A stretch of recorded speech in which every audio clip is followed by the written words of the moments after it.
مع تعمق الأزمة النفطية، يبدو أن الضرائب هي الملاذ الأخير للحكومة من خلال توسيع الوعاء الجبائي ورفع عائدات الخزينة العمومية بهدف تمويل المشاريع الاستثمارية للدولة. La fiscalité en fait constitue dans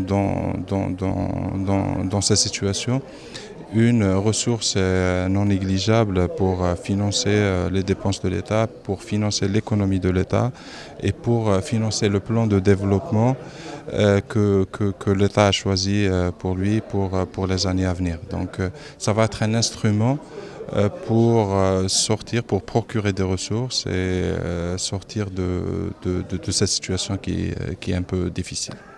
هذا التوجه يستدعي احترام وتطبيق المؤسسات الاقتصادية لما حمله قانون المالية للسنة الجارية فيما يتعلق بالضرائب والجباية، وهذا لن يأتي إلا عبر عمليات تحسيسية تقرب المؤسسة من المنظومة الجبائية. C'est l'alliance fiscale, c'est les modalités de l'alliance fiscale pour 2016. Une liasse fiscale qui doit être préparée par l'ensemble des entreprises qui sont soumises à l'impôt sur le bénéfice des sociétés.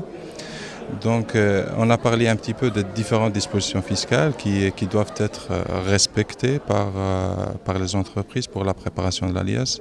Il y a des règles spécifiques que la loi fiscale prévoit.